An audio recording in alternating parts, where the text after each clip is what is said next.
Main differences between false nine and attacking midfielder is where you play and how much freedom you get. Because as a false nine, you'll have all the freedom you need. You're gonna need to be at the spaces where you're gonna need to find those gaps, and you're just gonna have to decide whether if you wanna be a striker or if you wanna be an attacking midfielder for that particular play.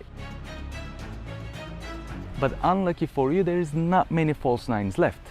Maybe just Lionel Messi, because you gotta be as talented as Lionel Messi to get that freedom from your coach, where you don't need to run as much, you don't need to cover as much spaces. You basically gotta be just as good as Lionel Messi to get that freedom. Maybe not worldwide, but at least in your club that you have to be outstanding. The talent you have must be excellent to actually earn that freedom from your coaches. Because playing false nine, basically your team strategies, the game revolves around you. You have to distribute everything and you have to create everything happening on the pitch when it comes to attacking. This is exactly why I'm gonna be focusing more of an attacking midfielder rather than false nine, because if you're watching this video, you are no Lionel Messi.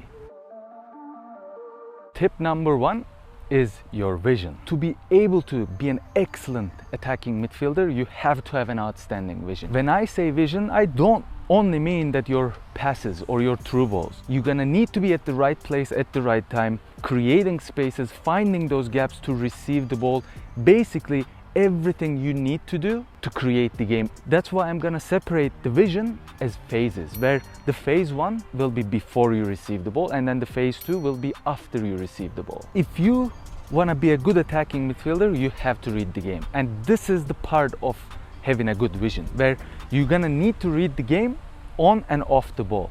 Off the ball, you're gonna need to know exactly where to be, and on the ball, you're gonna need to know exactly who to play the ball to. Because ideally, a good attacking midfielder will always want to receive the ball facing the opposition's net, not your own net, because we are not physically as strong as some other positions. So you're gonna need to have the ball when you are not under pressure, and you're gonna need to turn when you are not under pressure. And to be able to do this, you have to read the game well, so you take yourself to spaces to actually receive the ball when you're not under pressure. I highly recommend you watching one of the modern attacking midfielder, Florian Wirtz, where he does this extremely well. Because he's physically not very strong, he will put himself into spaces where he can easily receive the ball and turn with the ball and cause problems in the opposition's net. And this is exactly what I mean when I say phase one.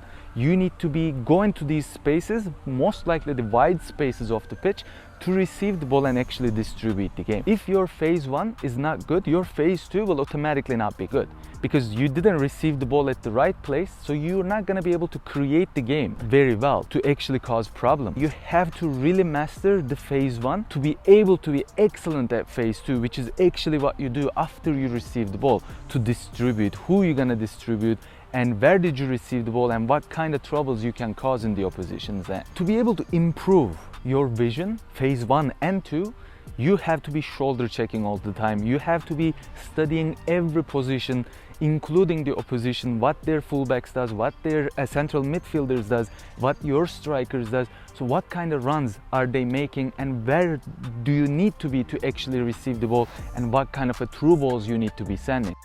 Understanding your teammates and knowing their moves is gonna be easy way for you to cheat a little bit, where you're not gonna really need to use your vision, but you're gonna be memorizing their moves sometimes, and you're just gonna be sending those through balls, knowing your teammates, knowing your striker or your wingers, and actually putting them in the dangerous territories. Number two is your first touch. You have to have amazing first touch to be able to play comfortably as an attacking midfielder. Even let's say you have excellent vision, if you don't have a good first touch, when you're receiving the ball, you're not gonna be comfortably set yourself for your next move. And that's what first touch is about, setting yourself up for the next move.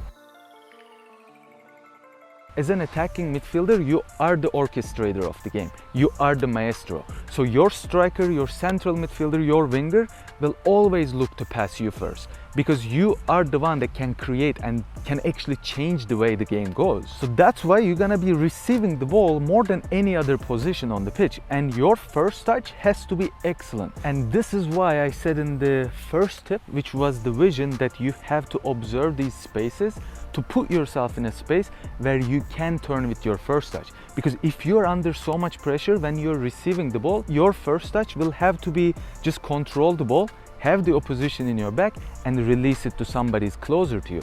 But you don't really want this as an attacking midfielder, where you're gonna need to be at the right place where there is not as much pressure and you can turn with your first touch and distribute the game. And again, a great example, Florian Wirtz, that does this really well, where he puts himself into those spaces where there is not as much pressure, so he can turn and actually go forward with the attack. I've already made many videos on how you can improve your first touch. Simply an easy way to improve your first touch is to make your practices, whether it's your friend or at the trainings, as game-like possible, which means sending each other challenging balls, hard balls, just like the games, where the ball is gonna be bouncing sometimes and you're gonna stop the ball or sometimes turn with the ball using the momentum of the ball. And that's why it's significantly important to send each other those challenging balls.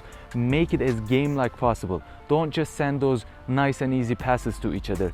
Give yourself those challenging balls, and maybe if you have extra friend, that you can put pressure on yourself by your friend, and you can try to turn around your friend or stop the ball in front and release it. This is the only way that you're gonna be able to improve your game first touch, because practices playing with your friends could be easier.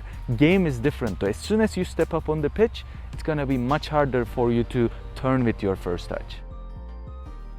Number 3 is obviously your creativity. You're gonna need to pull the rabbit out of your hat. So you're gonna have to do different things that not everybody can do. Otherwise, you shouldn't be playing attacking midfielder. You're gonna need to find different solutions for different moments of the game, where sometimes you're gonna play simple, where sometimes you're gonna send through balls, or switch the game to the other side and maybe send your winger up or send your central midfielder up, where you're holding it back and distributing the game from a further back, where your central midfielder is almost. Basically, as an attacking midfielder, you can't make the game boring. You gotta make the game exciting. And that's basically your job when you think about it. You just gotta make things happen on the pitch. You're gonna need to anticipate your teammates' movements as well as the opposition's movement. And the easier way to figure this out is to actually put yourself in the opposition's shoes. Let's say you're playing against a central defensive midfielder. You're gonna need to know where do they prioritize on the pitch? Where are they gonna cover? Or where the fullback covers? When you're passing those through balls to your winger, you just think the exactly opposite of what the opposition is thinking. And that's the whole idea about creativity.